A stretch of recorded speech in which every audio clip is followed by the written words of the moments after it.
Protozoa से होने वाले रोग। पहला रोग क्या है? पायरिया। पहला रोग क्या हो जाएगा? पायरिया। दूसरा क्या था? कौन सा था? निंद्रा रोग। तीसरा क्या था? कौन सा था? पेचिस। और चौथा मलेरिया। पांचवा काला ज्वर। सब याद हो गए। पायरिया, मैंने क्या बताया कि पायरिया कौन से प्रोटोजोआ से होने वाला रोग है? एंट अमीबा जिंजीवेलिस से क्या होता है? पायरिया। एंट अमीबा जिंजीवेलिस से क्या होता है? पायरिया प्रोटोजोआ, है ना। और इसमें क्या होता है? मसूड़ों से खून निकलता रहता है, मसूड़ों से खून निकलता है और साथ में बदबू भी आती है। जिसको पायरिया हो देख लीजिए कभी, उसके आसपास लोग बैठना नहीं पसंद करते।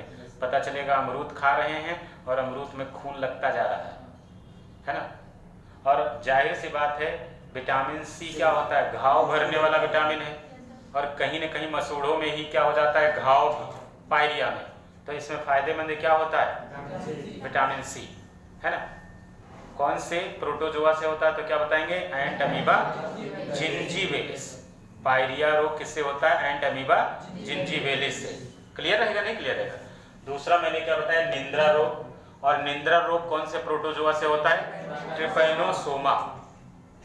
ट्रिपैनोसोमा नामक प्रोटोजोआ से होने वाला रोग कौन सा है? निंद्रा रोग। और इसका वाहक कौन है? तो क्या बताएंगे? सीसी मक्खी। इसका वाहक कौन है? सीसी मक्खी।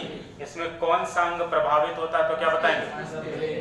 ब्रेन प्रभावित होता है। इसमें प्रभावित क्या होता है? ब्रेन। और होता क्या है? बुखार के साथ बुखार आता है। हाँ, नींद भी लगी है और बुखार भी आ रहा है। अच्छा रोग है, नींद भी आ रही है और बुखार भी है, और बिल्कुल शारीरिक और मानसिक रूप से आप क्या रहेंगे? इनएक्टिव, निष्क्रिय रहेंगे।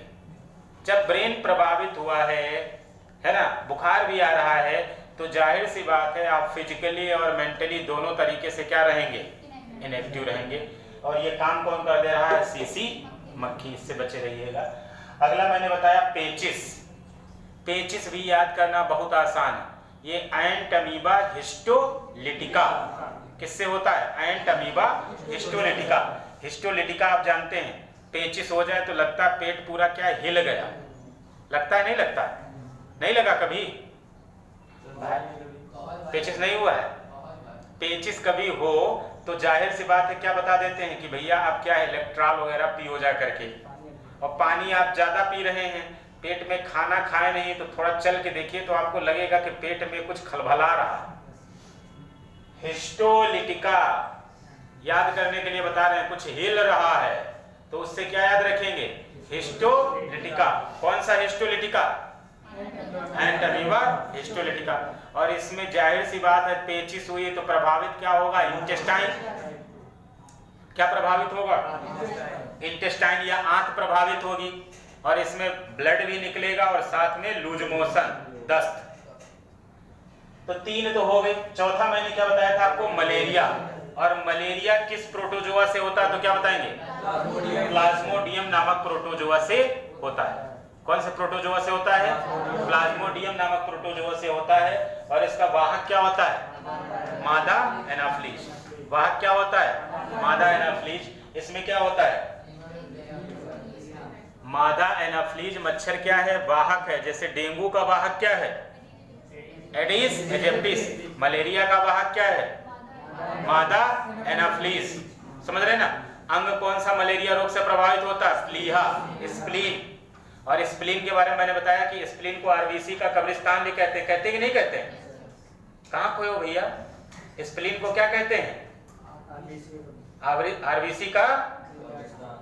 हाँ, और बताइए ब्लड बैंक किसे कहते हैं? ब्लड बैंक किसे कहते हैं? हमको पता चल गया था आप कहीं खोए हुए हो। कभी कभी ऐसा होता है कि मान लीजिए रहो क्लास में, शरीर क्लास में रहता है, लेकिन मन कहीं और घूम टहल के चला आता है।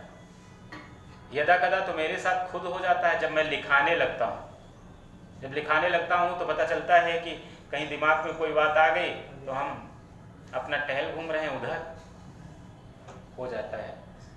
ब्लड बैंक भी किसे कहते हैं? प्लीहा को। आरबीसी का कब्रिस्तान भी किसे कहते हैं? स्प्लीन को। और मलेरिया रोग से प्रभावित होने वाला अंग भी कौन सा है? प्लीहा या स्प्लीन। और मलेरिया रोग में क्या होता है? आरबीसी की संख्या भी क्या है? घट जाती है। और साथ में और क्या होता है? ठंड भी लगती है और बुखार भी आता है। ठंड लग के बुखार आए तो आप समझ लीजिएगा मलेरिया वाला बुखार है। अगला क्या है? काला ज्वर।